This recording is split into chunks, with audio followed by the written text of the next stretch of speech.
Start recording. How about now? Can you hear me now? Yeah. Okay. And it's working. We're good. Cool. Now I hear an echo though. You hear an echo. You shouldn't hear an echo. Wait, Oh, that's that's that. because that's your stream. Yeah. All right, I muted it. Okay. So we're finally live with a uh, a, a topic about Gallipay. We'll have to come up with a title for the weekly show. Um, Today's topic is Frunk and the Council of Power. And why don't you start me off with a question to start my rambling? All right, sure. Yeah. So, I mean, I know that Frunk is one probably the most iconic. Um, Actually, hold on. We haven't introduced ourselves. Uh, I'm Andrew from Lords of Gallipay Games, and this is I'm Drew. I am also on Twitch. I'm Kaida Sama is my Twitch name. okay. Um, and so, Drew, so what were you going to ask me? Yeah. So I was saying, and obviously I know some about for those of you who are listening, I know some about the world of Heroes of Gallipay. My first question for you, and I know that Frunk is probably the most iconic character in all of Gallipay. So could you start by just kind of introducing, it's just like kind of Frunk's origins? Okay, so Frunk, if you're looking at this map, was born. Hold on. Gotta make sure I'm not messing up the map because I'm in the editor program.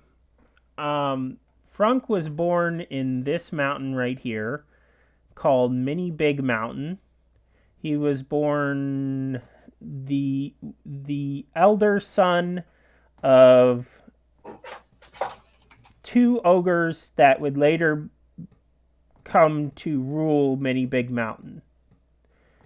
And Frunk often would wander these hills here, which were the domain of the Mini Big Mountain ogres, sorta, and collect food, which we will not discuss what the food was.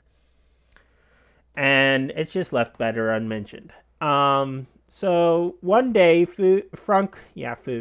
One day, Frunk was coming back to Mini Big Mountain with his collection and sack of goods, and he was intercepted by two fire giants who gave him what we call the bath experience, where he was scrubbed down with jagged rocks in a lake so that he would be presentable to the fire giant's deity, Surtur.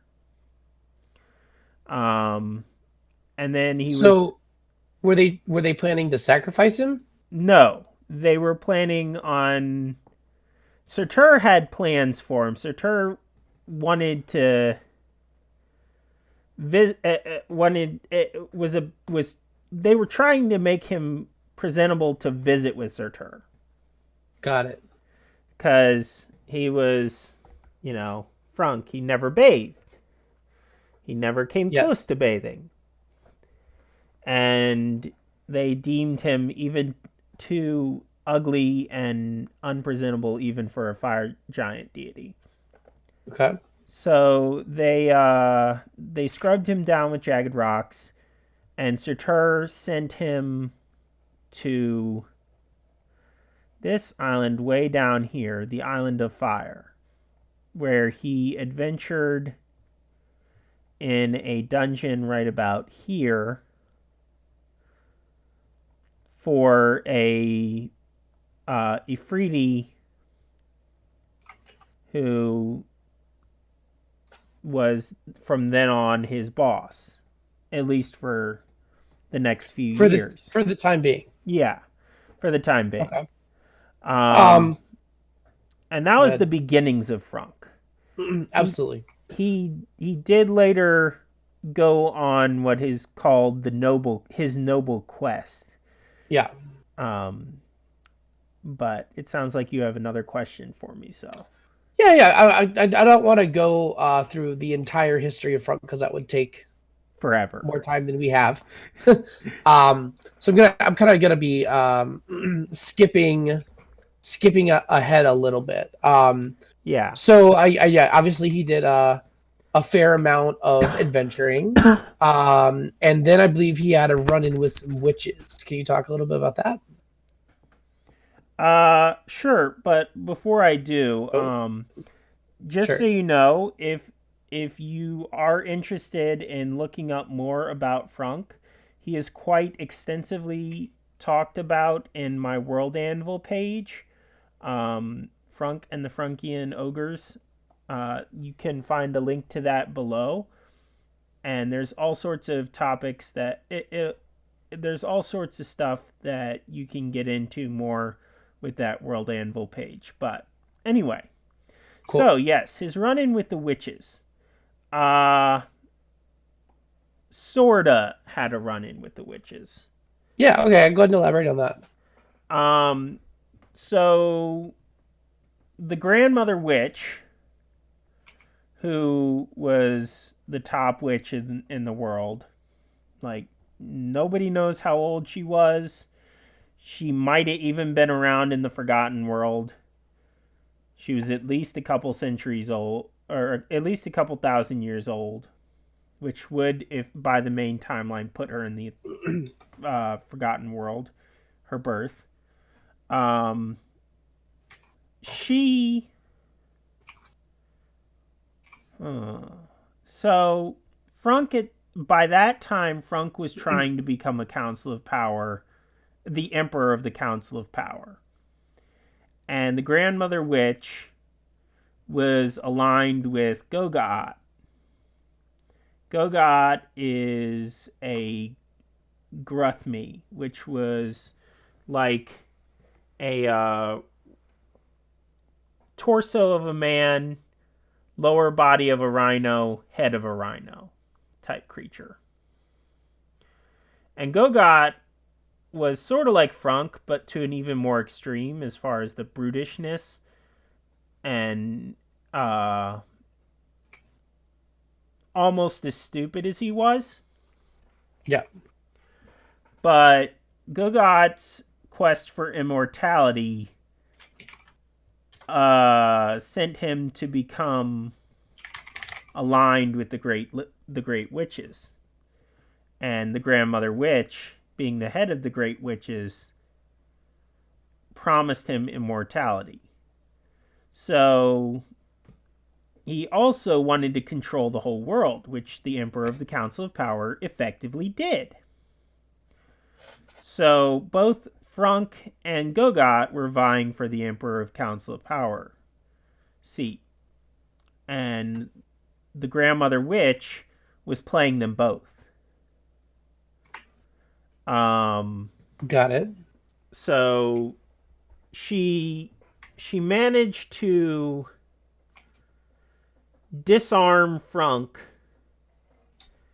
and bring him in to meet Gogat. And they really did chat. They didn't fight at that particular incident. Okay. And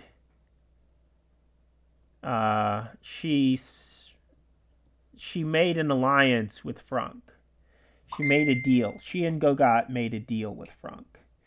And this deal was that if Frunk killed the Emperor, they would make Frunk the Emperor of the Council of Power, and Gogat would be directly beneath him in power. Frunk, being an idiot, actually believed it. Plus, he didn't really have much choice. His ever beloved sword, Boulder Fire, was not in his hands at the moment. So Frunk killed the Emperor of the Council of Power. By the rules of the Council of Power, that meant he was going to be the next Emperor of the Council of Power. By the alignment with the witch and Gogot, it meant he was going to be as well. There was just a quote-unquote formality of a meeting where they determined who was going to lead next.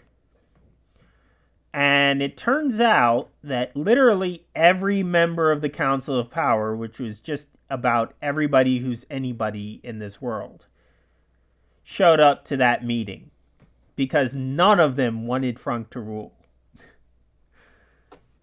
And they all voted him down. But they voted Gogot down too.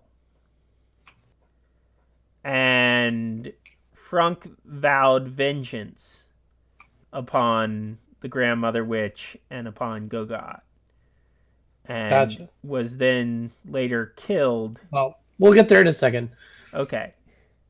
So I believe this backtracks. My next question backtracks a little bit. Probably. But I want to go more into Frunk's journey.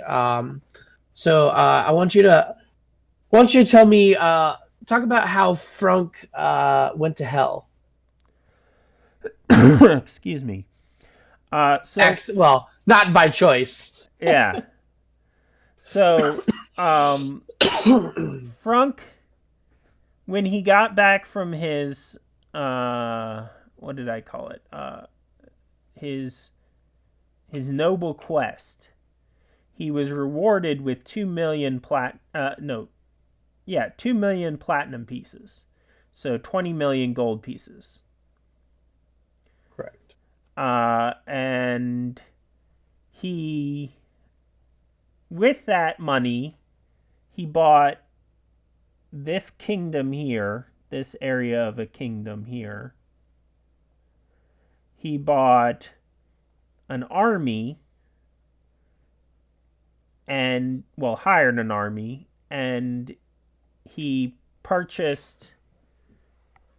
hired a wizard named Yelsmar to build him a castle. Now, side note, Frunk never found this out, but Yelsmar was allied with the Grandmother Witch. And this was before his dealings with the witch, though. Yes, this is his very first actual dealings with the witch that he never found out was dealings with the witch. And Yelsmar decided he was going to keep this kingdom here for himself.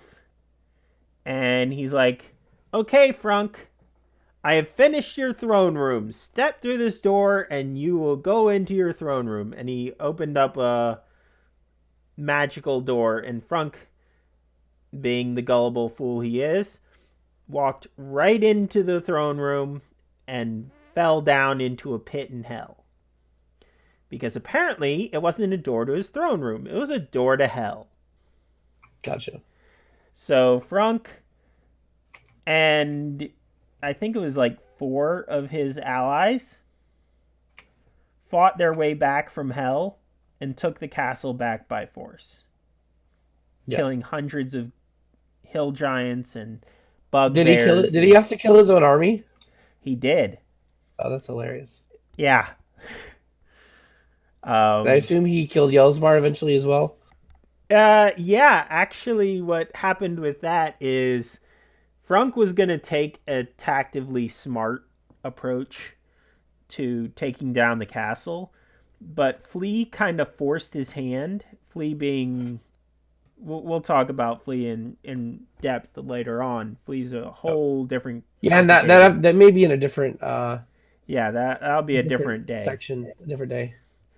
But Flea decided to force his hand by going ahead and just taking on the castle himself. And because with his newfound confidence, and he by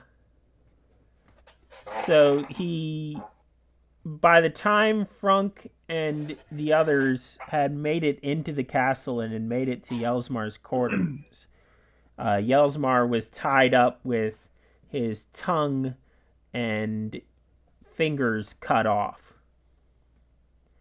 because they were giving Flea trouble, is the quote he said. Okay. And Frunk was able to deal with Yelsmar however he wished. Gotcha. All right, so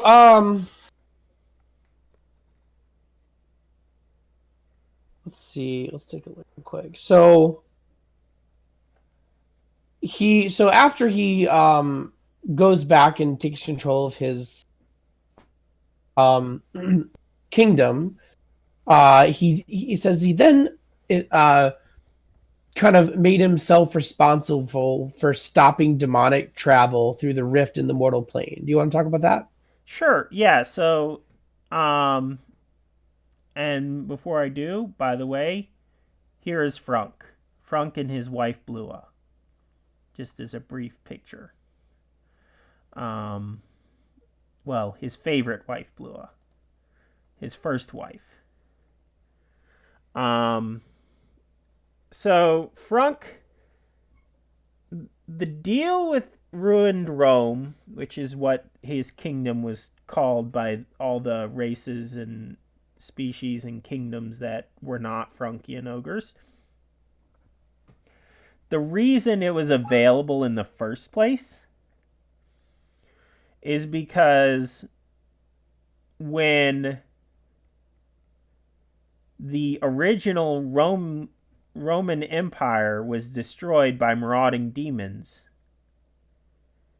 the Celestial Alliance and the Infernal Powers made a deal with each other that if no one claimed that territory, the Infernal Powers would no longer send demons through a rift somewhere around here, and that therefore everything would be fine. Well, Frunk was like, I don't care about no demons. I'll kill them. I'll kill them all. So he just took over the place that was empty. And I think it was every year, demons would pour through the rift, and Frunk and his ogres would go and kill them all. And they did that quite happily and quite effectively for a long time.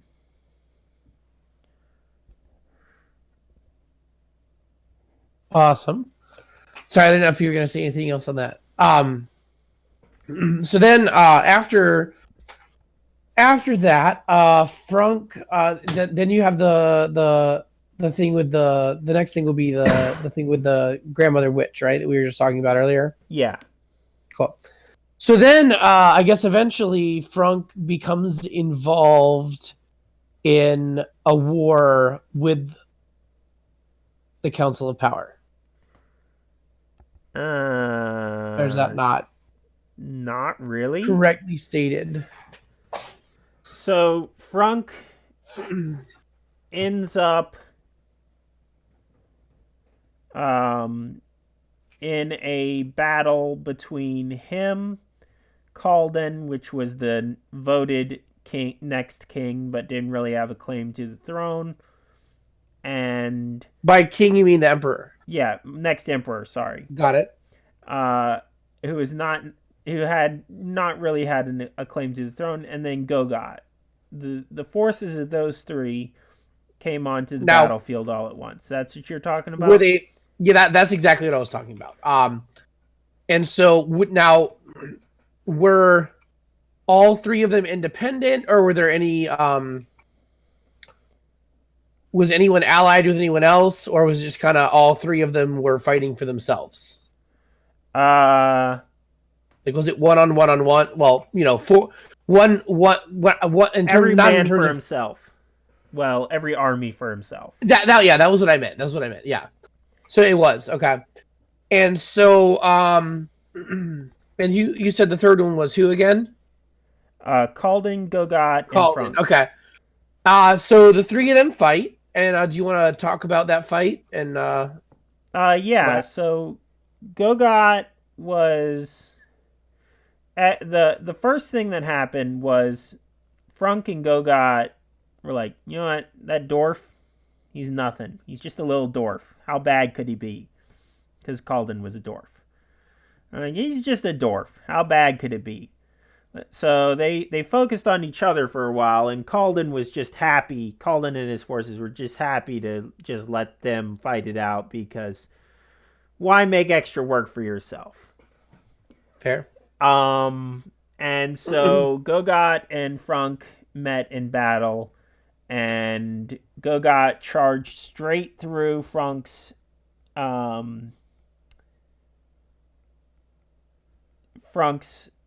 elite forces, which wouldn't have happened if Photarp was there, probably. Now, real quick before you move, who were the forces that were aligned with Frunk? Where did he find his allies? Other ogres. Okay. So he just kind of recruited ogres instead of buying hiring Well, a mixed army. It was probably a mixed army, but anyone who support. But in other words, it was people who supported Frunk, not people who were just being like mercenaries. mostly Got it. people who were Frunkian. They were citizens of the Frunkian uh, kingdom. Got it. And the inner core of his army that was protecting him was definitely ogres. And Absolutely. if certain events that we will talk about some other time had not happened, he would have had his two sons there, or his two combative ready sons there, and things would have gone a little bit better for him. But he didn't. Did not. And so Gogot charged through his elite forces. Yes, Gogot charged through his elite forces. The first thing he did, because he knew that Boulder Fire would grant Frunk complete immortality. And that was Frunk's sword. Yes, that was Frunk's greatsword. Gogot took his axe, named Mountain Cleaver, and it had a special notch in it that was specifically for this purpose. He used that notch to twist the sword out of Frunk's hands and impale a guard. And then he proceeded to duke it out with Frunk without his weapon. And Frunk managed to cut off his left arm, but afterwards Gogot flung him aside and used his right arm only to wield Mountain Cleaver and cut off Frunk's head, neck, and shoulder. Okay. And that was the end of Frunk. And so it kind of was. So and you want to go ahead and explain how it ended with Kalden as well? Yeah, so Kalden ended up killed by Gogot too, but the remainder of Kalden's forces managed to overwhelm Gogot after what should have been like 5 different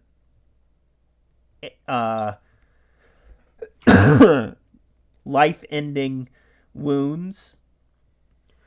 They finally managed to cut off his head, and he was... Hopefully that kills him. Yeah, that killed him. Yeah.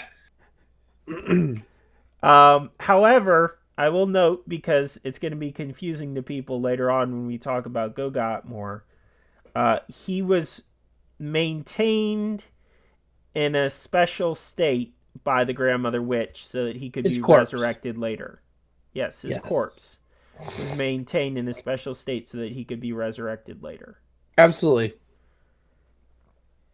So after all that battle, who ended up being the emperor?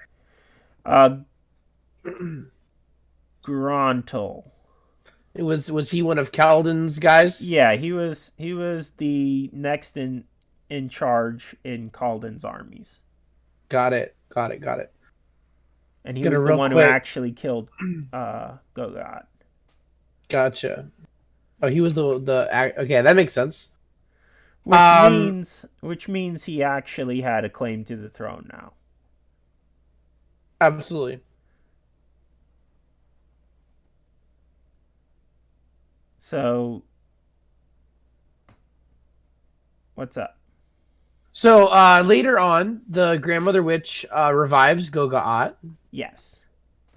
Um, and it looks like immediately he became crowned the emperor of the Council of Power. Yes, she revived him specifically for that purpose.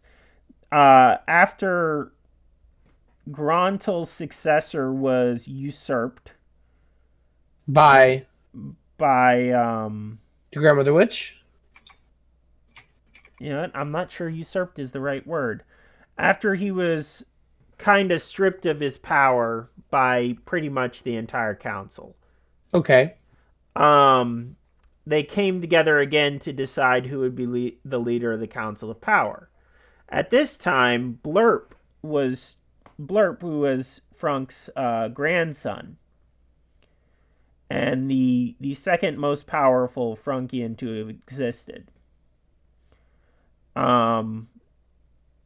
At this time, he was trying to become a Council of Power, an Emperor of Council of Power as well.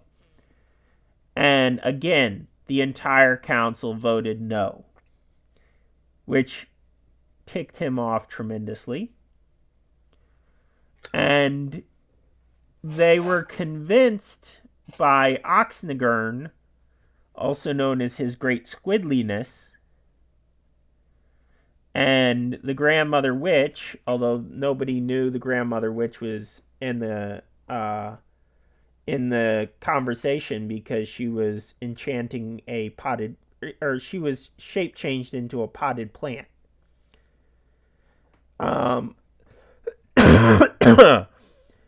And so Oxnagern was convinced them through some interesting ways that they should allow Gogot to be the ruler of the Council of Power, which turned out to be a really bad idea. And Gogot did come back and ended up killing Blurp as well. Okay, so Gogaat comes back and becomes the emperor. Now, at some point, he realized that he was kind of a puppet ruler. Yeah, that came right after he came back from killing Blurp. That's what I was about to go into. Okay. Yeah, I was trying to lead the conversation. That's perfectly okay. So he gets back from killing Blurp, and he goes to the Grandmother Witch, and she's like, "Why did you do that? That was stupid. We need you here." He's like, "I do what I want." She's like, "No, you don't. You do what I want." And he got mad, and she got mad, and she ended up killing him in a uprising that tore his rulership to the ground. And then shortly after that, the Gruthmi all disappeared. They went extinct. Yeah. Anything else? I think so. Let's take a look. And just so you know, it seems from the questions he's asking, it seems like he's checking in on my timeline and asking me questions related to the timeline on World Anvil. Once again, World Anvil is there, and you can keep up with everything that I'm talking about by looking at the timeline and seeing what's going on.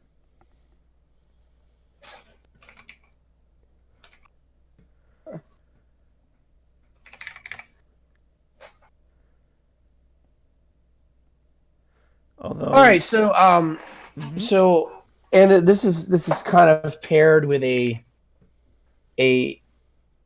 kind of explanation of your system. So then Frunk eventually, and I don't know when, becomes a deity. yes. So I guess my first question is, how does one become a deity? Is The it main thing is power and being followers. being dead? Obviously, yeah. Not Well, necessarily maybe not. being Maybe not being dead, dead. Gotcha. but the power you have in life and the followers you have. Basically, even though some of the that's a good question because there's some deities that have great power and have a lot of followers that are technically not deities, like the Great Wolf. Um, and then there's some deities like Frunk. I guess it's all in who's looking at it and how. Got The prerequisites you it. definitely have to have are you have to have a certain level of power and ability, and then you also have to have worshippers. Got it. And then it's also who says you're a deity versus who doesn't. Like I'm sure some people would say the followers of Frunk are a cult, and they're not a deity. That he's not a deity, and others would say he is. And he only became a deity after Blurp um, founded the Church of Frunk. Got it. And when did that happen? That happened a Approximately. couple years after he became, or after he killed his mother. Yeah, the After Frunkian who? Sorry. ogres get really messed After up. who killed whose mother? That was you're like after Blurp killed his mother. After Blurp killed Blurp's mother. Got it. Just can you give a rough estimate of how long after Frunk died that was? Oh, that was a couple dozen years, Okay, cool. Okay. I All think right. And at so least. the next thing I want to talk about, and I'm kind of will seem like I'm going off in a tangential direction, but I'm not. Um,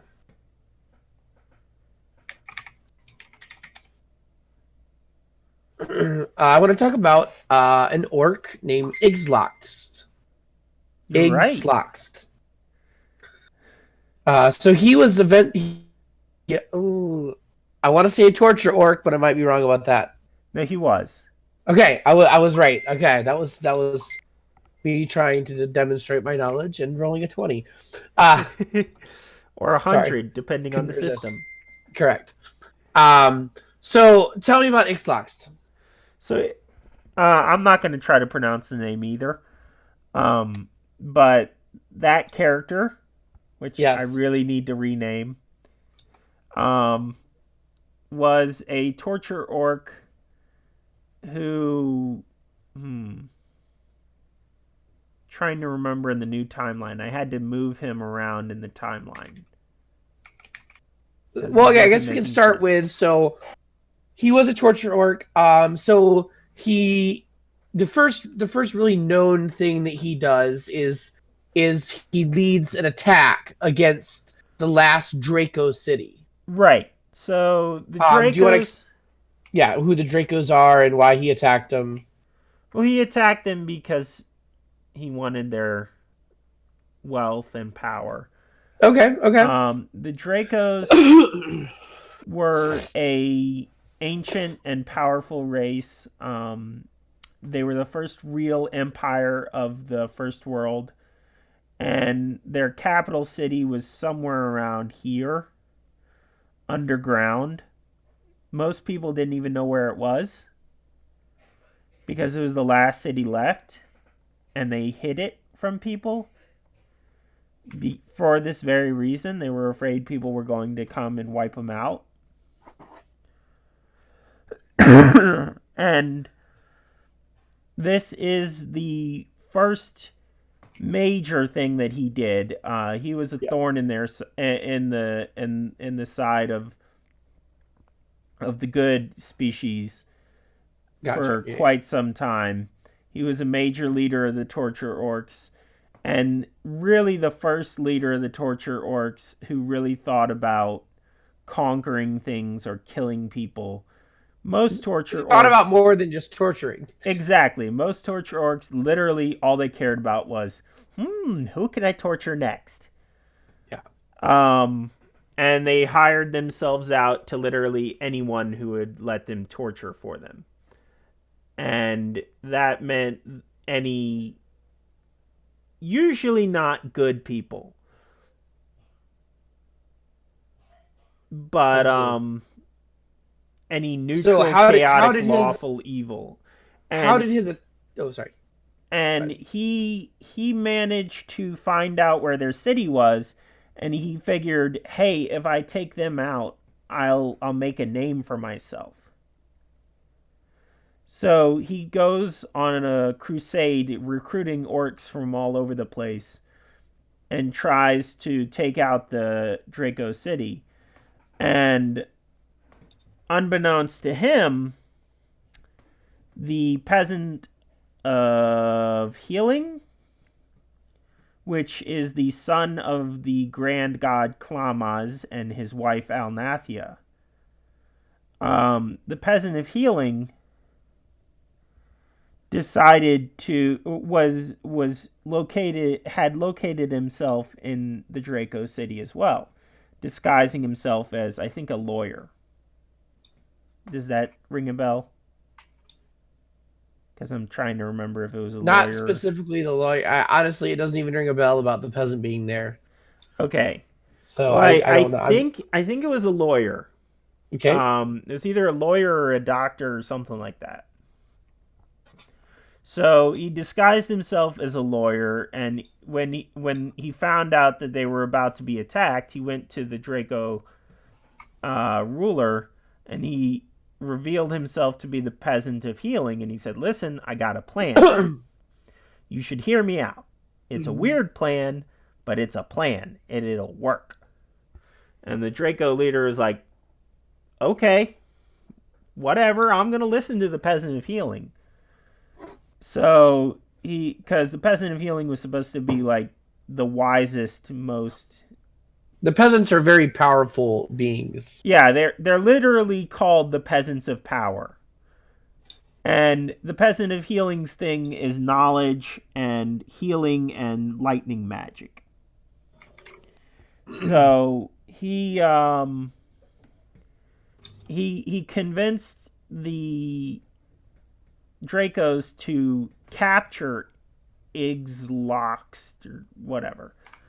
And yeah, that's the sign you need a new name when you can't pronounce your own name. When he managed to capture him, the peasant of Healing managed to capture the orc. And what they did is they surgically transformed him from an orc to a half-orc, replacing bits and pieces of him with human bits and pieces. And this is where I'm wondering where you're going to tie this in. I know, right? So, and so he was renamed.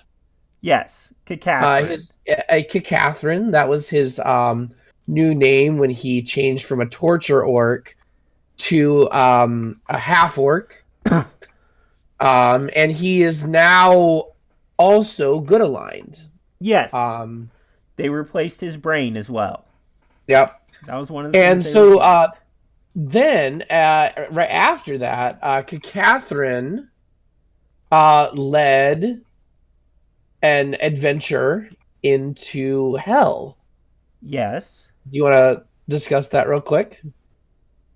Okay. So Catherine um gathered his characters from over here. He gathered his artifact finders, and they were intent on traveling over to the rift that was over here to um to get back the lost artifacts of Hans the Great. They were going to go through the rift, get into hell, fight only the demons they had to fight to get the artifacts and get back. Yes. All right, and it it went It went okay. it went okay. They got the artifacts. Yep, Catherine got the artifacts, absolutely. Um, Um, a couple characters didn't make it back, but Catherine made it and back. a couple non-characters didn't make it back. Um, Yeah. and so